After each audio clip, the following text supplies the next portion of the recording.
Greetings and welcome to your Friday edition of Runescape Weekly. Having a great start as always. We're having trouble with YouTube. I can see it says we got a video output low. Stream health is bad. Can't do anything on my end. Sorry about that. Haven't dropped any frames. Pushing max 4500 bitrate. Like everything's going fine on my end. Looks like everything's okay on Twitch and Facebook though. So if you're having any troubles on any of the other platforms, please feel free to let me know. I apologize if YouTube's being kind of a little bit of an annoying piece of crap, but we'll just have to make do with what we have, unfortunately. Anyway, before we get into the show, of course, we have Pyrnassius making a little comeback. How you doing, Pern? Yeah, not too bad. I was saying in the pre-show, got a bit of bad news again. It's the third disc that is now stuffed. So if I do just sort of drop out, or I'm not my usual witty self, I do apologise to everyone. But I'll try and keep it in on the back burner and get my usual jibes in. Well, I certainly understand you're in a rough situation there, and so yeah, we're of course going to give you a little leeway. I won't tease you too hard, okay? I promise. All good, all good. Everyone's okay, cool. Glad to hear that. Fatal Flare, thank you. Hey, Fatal Flare, and thank you, Dead to Bleed. Glad to hear it's running okay over on Twitch's side. It looks like we're just totally failing on YouTube today, but what can you do? Actually, it's funny because last night it was actually the flip side. Twitch was actually doing this, so I think it's funny that it's YouTube today. It's going to make more work for me after the fact, because I'm going to have to probably upload a manual copy to fit to YouTube, but whatever. We'll survive. Also, we have Harley joining us for today's show as well. How you doing, Harley? Welcome. I'm doing good. Yeah, just skilling, chilling. Cool. So we have a little bit of a docket here for you today. I'm so disorganized, it's not even funny. We're gonna have a little miniature pre-show here as I attempt to get my footing here. What's show notes? What's not show notes? Who? I don't even know anymore. I got so much crap open here. Let me just close some yeah, nonsense. If you're listening live and you have any potential topics, we might have time to cover them depending how the show goes. We don't have many, so. We can talk about how bad the new luck rings are and why the hell they would release them the same week that Timbo goes on holidays. I mean, you're going to have a few issues. Mm-hmm. So wait till he gets back from holidays so that he can fix anything. That was just, I don't understand the sense in that. But anyway. Let's release content that requires, a very acute form of balancing while our main balancer is out on vacation. Yeah, sounds like a good idea exactly. to me. What are you talking about? Sounds great. They were talking about it on the April behind the scenes, and people asked about it. He goes, "Oh yeah, we won't be able to touch it till Timbo gets back. He's on break at the moment." I was like, "Well, why release it? I'd rather you not do anything." I made the Luck of the Dwarves straight away. It hasn't glowed once while I've been bossing. Apparently, it's pretty good if you are at Abbey Demons. But that's about the only place I've heard anyone having any good luck with it. Well, I mean, I agree with you in theory, but I also think if they had waited, people would have thrown a shitstorm if there hadn't been a update at all, that week, and that was the one that they had time to get out. And Timbo probably had his vacation booked way before that, so I don't know.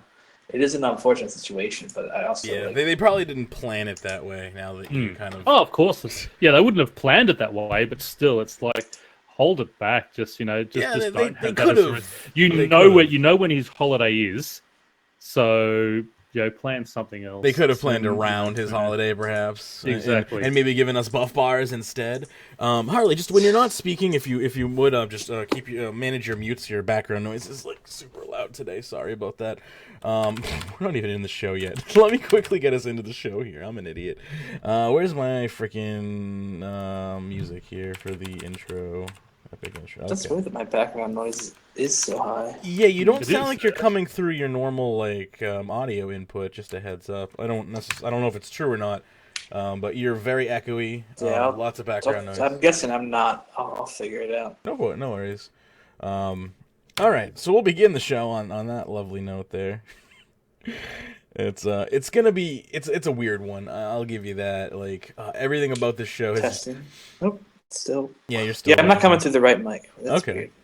Fair enough. So I'll be back in a couple minutes once I can get this figured out. Okay, we'll run through the intro and all that fun stuff, and I will go ahead and remove starting soon from the screen if I can grab this. My layout is getting far too complicated for even me to understand. Okay, good. All right, let's begin the show, shall we? Where's my music? All right. Yeah. Sarah, she does. I mean, she sounds louder, but there's a lot of background noise on our end. I don't know if that's coming through on YouTube or not, but it was echoey and a lot of noise on our end.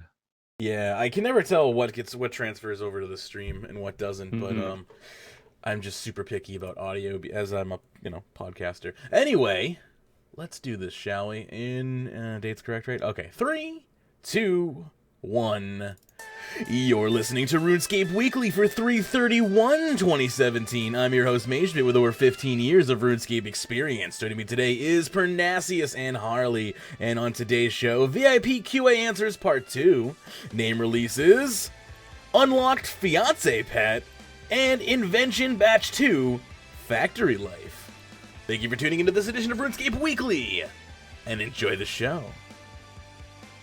Welcome back for your Friday edition of RuneScape Weekly. Magebit here. Welcome. We have it's a little bit of a truncated show, but it's still a good show. We got lots of questions to go over today from the VIP Q&A, as well as much more, including a personal favorite of mine, Invention Batch 2, Factory Life, which unfortunately is a player suggestion, which is not the justice that we deserve at all. But we're going to talk about that coming up very soon here as well. Say hey, Pern. How you doing? Welcome. I am alive, thank you. Saw that there was no one on with you and thought I might just jump on for a little while, and then you're telling me it's going to be a short show, so I might actually be here for the whole lot. But, it's very well possible. We only have like 5 topics to talk about. I mean, yes. Granted, Wednesday's show was 3.5 hours long. I'm okay with like an hour and a half show today. Like we really churned it out on Wednesday. And Wednesday, if you haven't listened to Wednesday's show, go back after this show and listen to it because it is right on point. This one's I'm not feeling at 100% this show. Go ahead. What's up? That's the other thing. They've changed my days off at work now, where I used to have every Thursday off so I could do the Wednesday shows. They've changed me to Tuesdays off now because so it's a little bit frustrating there as well, but well, we can always adjust our schedules here if you truly want to be on a second show, but I don't know, you seem as though you've been needing some rest and downtime, some R&R, so I haven't wanted to push you.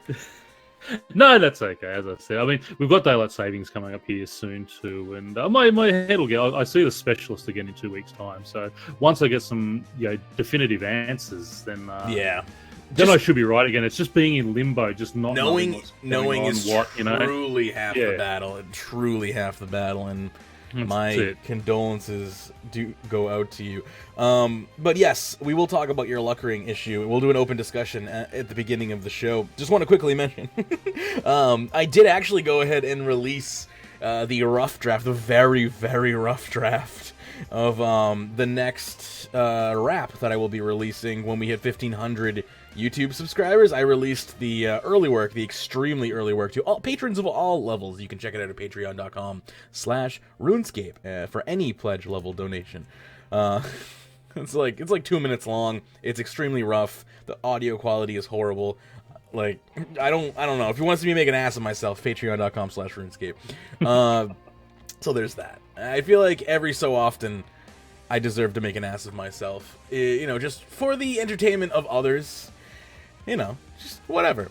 Gains RSPS. Oh, hey, it's a private server. What is this? This is a RuneScape podcast. Welcome. What's up, Pern? I do want to give a shout out. I forget his name, but I got contacted earlier today by a listener, not one that I recognise, who just said, what a great show it is, and loves listening to us while he plays and such. So that was very nice. So thank you. I do apologise. I was actually on my laptop and didn't have a notepad to jot down your name, but it is appreciated. You'll know who you are, who contacted me. Yes, last show people were asking where you were, and I was like, hey, he's not feeling that great. Send him some love. So I'm glad to hear that some people contacted you and actually did. We also have Harley joining us as well. Hey, Harley. How's Hey, your mic? There we go. does my mic actually sound right now? That's better. Much Yes. better. Oh, Much good, better. good. Welcome. Yeah. How you doing? I'm doing fantastic. Just trying to get 96 fletching right now. Trying to get all my arc requirements done in RuneScape so I can go there and work on every skill that's available at the same time and hopefully get all the unlocks and such. Awesome. Yeah, I've been in the Arc. I've been going hard in the Arc. I haven't left the Arc even to do my farming runs lately. I have been going all out.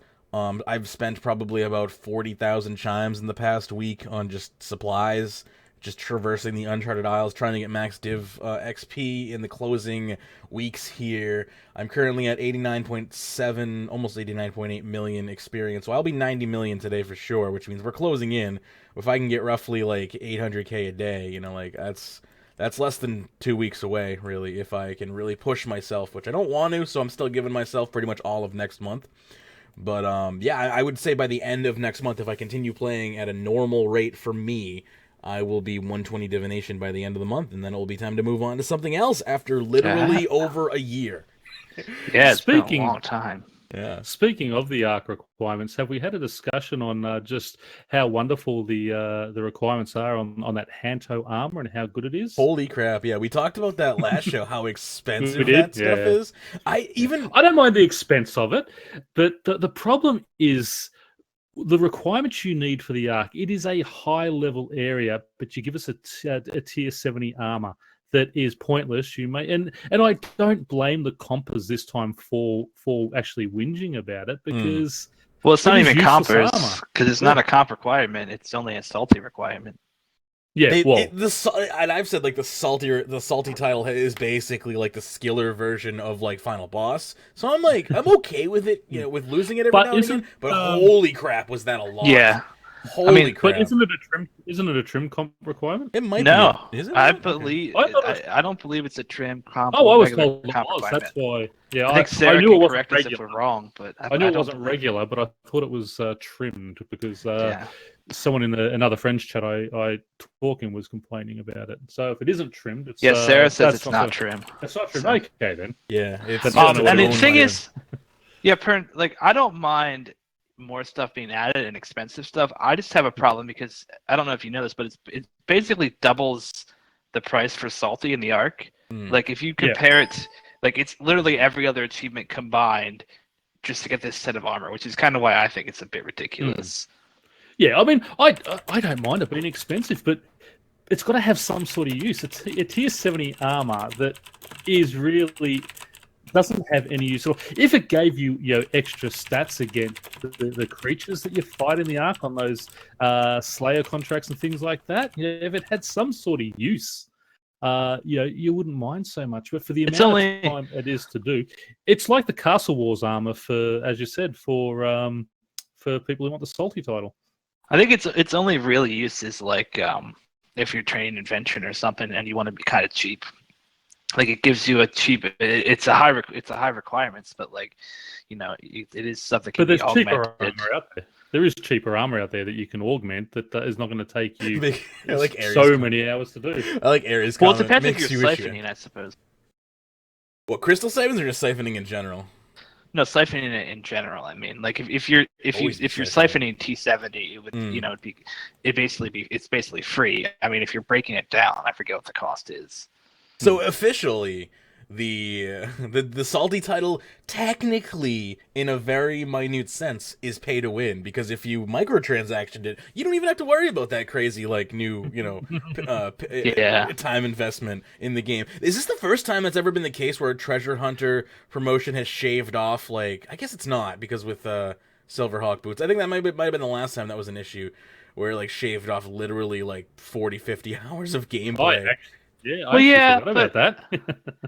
I don't like to think about it in that way because this is them actually bringing stuff that would have a year ago just been exclusive Treasure Hunter It would have only. never been on. It would have if it had stayed on Treasure Hunter, it would have never been a requirement in game, and I think we should look at it that way for sure. I just like to kind of think about the fact that hey, and you're right. It is kind of an unfair thought to have. It's kind of it's a malicious thought to have, kind of think about it in that sense, where it's like Jagex did something nice, and I found a way to kind of turn it against them, basically. So you're right. You're right. People were jumping up and down and demanding that it did come into the game, so they did put it in for them. So yeah, it's okay. It is fairly expensive, and as I said, I don't care. I mean, I like it being there and such. It's something else there, but I just think it is useless. It should have some use, something unique. And as I said, just have it in the art. Just have it give extra attack strength against the stupid spawn mobs that spawn here that nobody fights. Those, give us a reason to fight them. Dragony things up there. Exactly right. But anyway, that's it there. I preferred my idea for the arc where you actually have consumables that are going to be actually useful in game. Me too. Something that is just consumed. That were like when they added like potions and luck potions to the wilderness and whatnot. Something consumable. Like, it even got me on a regular basis and a target for 30 seconds because of that. And I wish they would do more things for areas that are maybe like brimming with potential. I think the arc is brimming with potential. And it is. It's really kind of it's beautiful. I love being here. I love skilling here. It's very hard to make any sort of running profit, over a long period of time, which it kind of makes it a moot content. Good. This is very much what I was worried about when the arc was first announced and the whole closed economy thing won the poll, is I was worried that it would feel something like it does now. And I think your concerns were definitely addressed here, like they exist. Because I love the arc, but when I pretty much finish up with divination, I think so. What skills are available in the arc? There's divination, there's woodcutting, there's mining. Yeah. What else is there? Hunter, you could go for 120 Hunter. I could go for 120 Hunter here. That's right, and I probably will go for it 120 is Hunter. Very quick for Hunter. Yeah, I will. But the problem is that the stuff you get from it, unless you're going to use it in the arc, is useless. Yeah, and that's the thing, is pretty much everything. But the thing is, they will no doubt put extra requirements and such in there. So if you are doing it, at least you'll have that advantage of having all that stuff ready to sell as soon as you're done. Even if they had done something like make it so that food was actually like noticeably better than other food you could get, they don't even necessarily have to make it tradable. True. But imagine if the stuff you were fishing in the arc was like best food in the game, but it's untradeable. Like, I don't know, something like that would have been even a much better incentive than what we have now.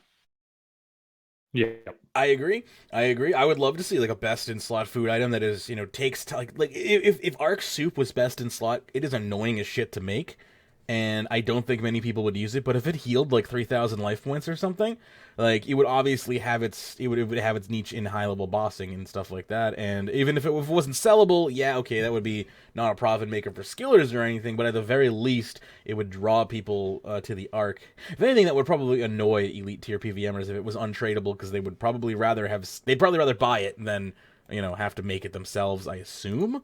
Well, yeah, I mean, I would personally prefer it to be tradable, but I think Jagex has said that food is kind of, healing is already kind of overpowered in the game, and like if you're an elite tier PVMer, you honestly don't even use food. Yeah. So I don't even think that they would care whether it was tradable or not. But and that's kind of why I said it would probably have to be untradable, but just at least best in slot in some way.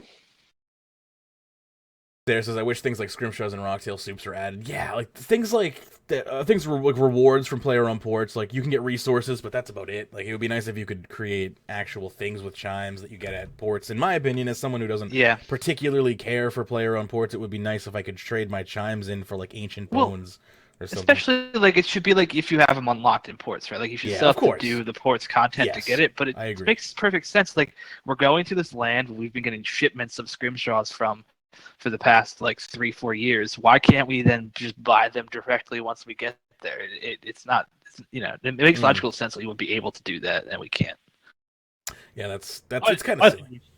We send them in my idea again, and we just start a big rally and say, get it done. just harass them until it happens. Which I mean, it seems to be a valid strategy with well, that's what I mean. You harass it works them for everyone else. Well, you have to be an elite tier PVM streamer for it to actually 100% work, or at least spend at least $12,000 on your alt account. But maybe someday. So before we get into the actual topics we have here, we do have an open discussion that you brought up, Pern. You wanted to talk about the luck of the... Oh, go ahead. You have something else, Harley? Yeah, real quick, I just wanted to make a correction. Last show, when we were wrapping up and we were talking about PVM perspective, I was saying the next topic was going to be about perks, and then I remember we actually talked about perks in part 1, so people who were confused by that, the next episode of PVM perspective is actually just going to be about what monsters to kill and things like that. So tasks that will be best GP an hour, tasks that are best XP an hour. That's what's coming up in part 2. I just wanted to clarify that because I forgot to. Nice. Yeah, good stuff. Glad you clarified that. I also wanted to just grab a comment that was posted only a day ago by one of the listeners who said, debated not listening to the first show since they're 118 Slayer already, but they're really glad they did. They were shocked by how much they learned. So even someone who was 118 Slayer and a good PVMer, they put their, I don't know if they want to be mentioned, so I'm not going to mention their name, but their name is in there, and I know who they are, and they're a good high tier PVMer.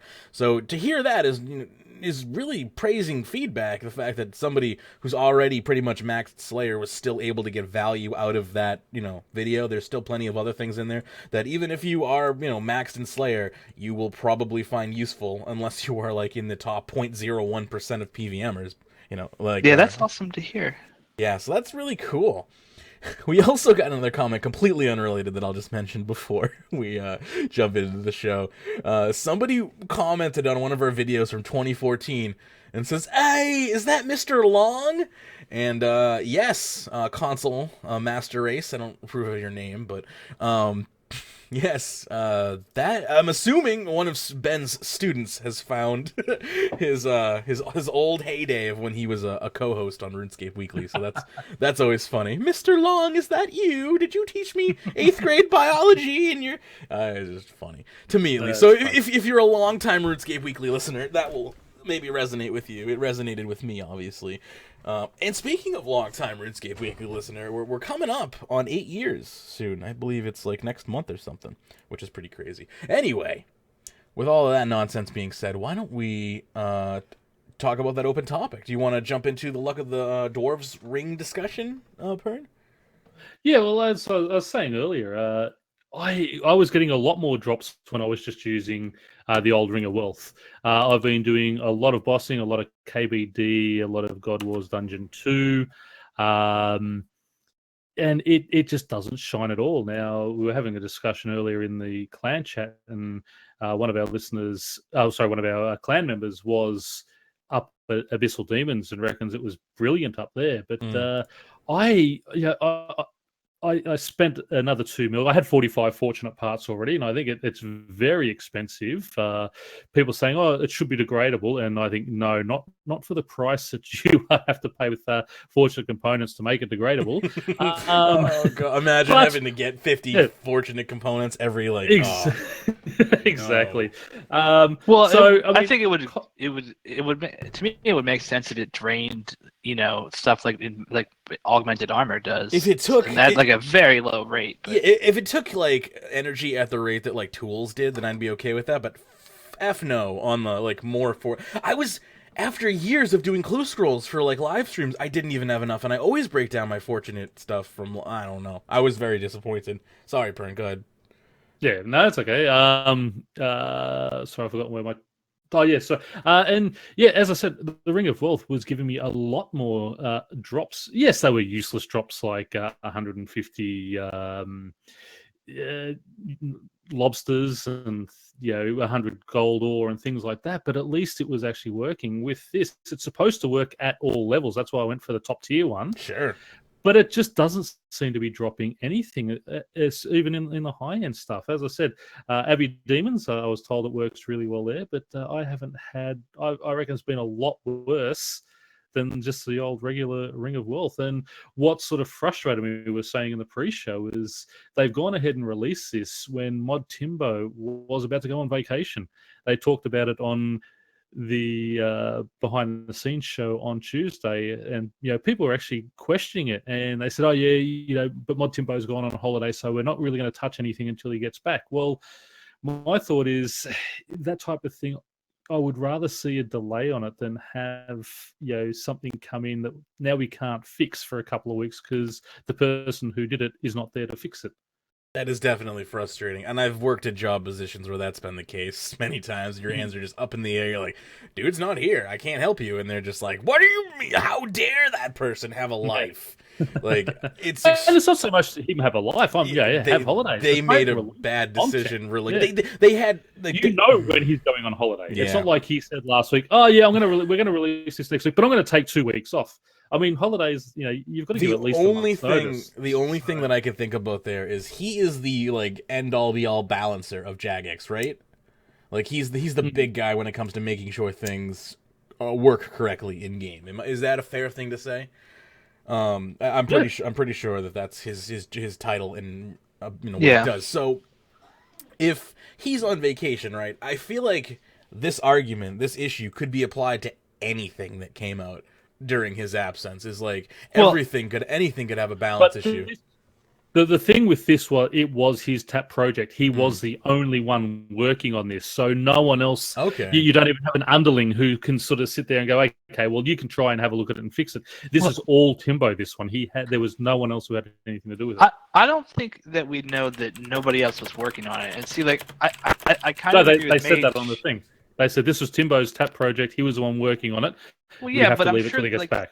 There were like QA people who looked at it. There were probably other people who gave input on it. I would guess. I know that it was like spearheaded by him, and there was definitely an entire Discord chat that gave opinion on the weekend. It was his, but I mean, I also think that like this fixing the bugs, like people, it's not like he has to make new decisions on how he wants it to work. It's just that it sounds like there's obviously bugs in how it works, so those should be able to be fixed by any veteran developer who knows the system. So I don't think Timbo has to be there for that part specifically.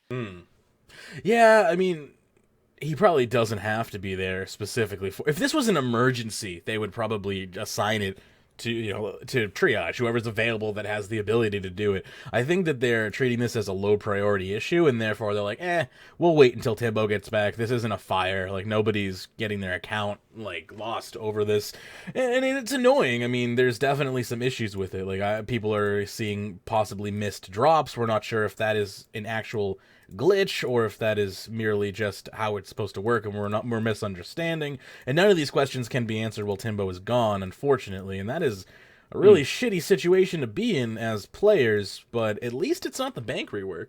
and it's like, I keep withdrawing items from my bank and they disappear. Like, they got it. That's the other problem though. Talking about the bank rework as well, and no ETA. I mean, we're probably not even looking at that this year now. I wish that's a bit extreme. I don't agree with saying that it's really around like that. This is very early in the year still. They actually said they don't know if they'll have it this year. I don't remember them saying that exactly. Not on that. No, not on that. They said that not this one a little while ago, because they said how much work's involved. And that's why I would have preferred to see them do something like the bank placeholders first up, and then get the rest of it done. Work on a little bit at a time. The only thing, all that's coming out is really good. But the only thing that I really think is a necessity for me is the bank placeholders, just to keep my bank neat. So, as much as I agree with you theoretically, I think kind of two things about that are, for me too, like the placeholders are my number one favorite feature. But I imagine that there are plenty of features that there would be other groups of people that are more excited about than we are, and might be their top feature. But I also think that the bank rework is probably about 80 to 90% rewriting the quote-unquote spaghetti code, and then 10% is making those new features after they've unspaghettified and rewrote everything. So I think it's kind of hard for them to separate this up out into batches if they wanted to. I understand that, but I mean, it just seems to be a very big job that they're taking. And as you said, it is basically